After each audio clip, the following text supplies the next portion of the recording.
Hello friends, आज हम देखेंगे टाइप्स ऑफ पित्त के स्थान और क्रम को एक ट्रिक के माध्यम से कैसे याद रखें। तो हम सबसे पहले देखेंगे पाचक पित्त की ट्रिक। पाचक पित्त से ही हमको याद रखना है पाचन, यानी हम जो कुछ भी खाते हैं उसका पाचन जिस स्थान पर होता है वही पाचक पित्त का स्थान है। और ज़्यादातर हमारे आहार का पाचन स्मॉल इंटेस्टाइन में होता है, जो कि अमाशय व पक्वाशय के मध्य पाया जाता है। तो इस प्रकार हमारे पाचक पित्त का स्थान हो जाएगा अमाशय व पक्वाशय के मध्य।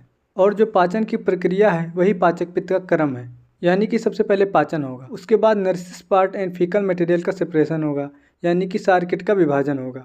और भोजन से ही हमारे शरीर को पोषण और बल मिलता है। और यही हमारे पाचक पित्त का नेक्स्ट क्रम है, यानी कि अनुग्रह क्रम।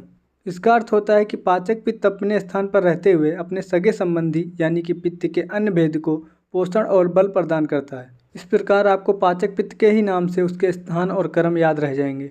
नेक्स्ट हम देखने वाले हैं रंजक पित्त की ट्रिक। तो रंजक पित्त में आपको रंजक से याद करना है रंग, और रंग कौन सा? येलो, यानी कि पीला। और इस सिंपल ट्रिक से ही आपको रंजक पित्त के स्थान और क्रम दोनों याद रह जाएंगे। इसमें रंग से होगा रंजक पित्त, ताकि आपको ये याद रहे कि ये रंजक पित्त की ही ट्रिक है। और येलो से होगा यकृत यानी कि लीवर, और पीला से होगा प्लीहा यानी कि स्प्लीन। और सबका दिल यानी कि हृदय रंग बिरंगा तो होता ही है। तो इस प्रकार रंजक पित्त का स्थान होगा यकृत यानी कि लीवर, प्लीहा यानी कि स्प्लीन, और लास्ट में हार्ट। और रंजक पित्त के क्रम के लिए आपको यह याद रखना है कि जो हमारी सप्त धातुएं हैं, रस, रक्त आदि, उसमें रस को ये कलर प्रोवाइड करता है, यानी कि रस का रंजन करता है। और इसके साथ ही साथ रस को रक्त में भी कन्वर्ट करता है, यानी रस को रक्त में परिवर्तित करता है। इस प्रकार आपको रंजक पित्त से ही उसके स्थान और क्रम याद रह जाएंगे। नेक्स्ट हम देखने वाले हैं भ्राजक पित्त के स्थान और क्रम को याद करने की ट्रिक। तो इसके लिए आपको एक सिंपल सा वर्ड याद करना है भ्राता, जिसका अर्थ होता है बड़ा भाई। इसमें आपको भ्रा से याद करना है भ्राजक पित्त, ताकि आपको ये याद रहे कि ये ट्रिक भ्राजक पित्त की है। और ता से आपको याद करना है त्वचा, यानी कि स्किन। इस प्रकार भ्राजक पित्त का स्थान हो जाएगा त्वचा, यानी कि स्किन।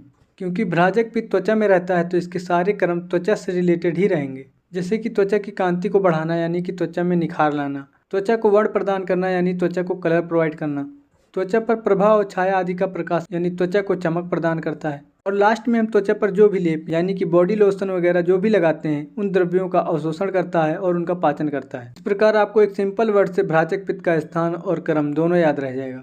नेक्स्ट हम देखने वाले हैं आलोचक पित्त के स्थान और क्रम की ट्रिक।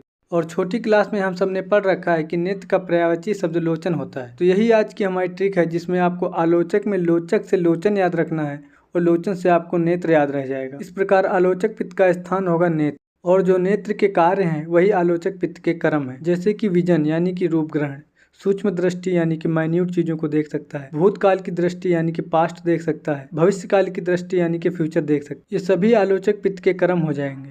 नेक्स्ट हम देखने वाले हैं साधक पित्त के स्थान और क्रम को याद करने की ट्रिक। इसमें आपको साधक से याद करना है साधु, और साधु से आपको याद रखना है साधना। और हम सबको पता है कि साधु संत का दिल हमेशा साधना में लगा रहता है। इस प्रकार आपको साधक पित्त का स्थान हृदय यानी कि हार्ट याद रह जाएगा। और साधना से ही आपको याद रखना है कि साधना से बुद्धि मेधा में बढ़ोतरी होती है, अभिमान की कमी होती है, और पुरुषार्थ की प्राप्ति यानी कि धर्म, अर्थ, काम और मोक्ष की प्राप्ति होती है। और साधक पित्त का एक और काम है कि वो हृदय पर कफ तथा तम के आवरण को हटाकर हृदय को निर्मल व स्वच्छ बनाता है। बाकी इसका PDF आपको हमारे टेलीग्राम चैनल पर मिल जाएगा।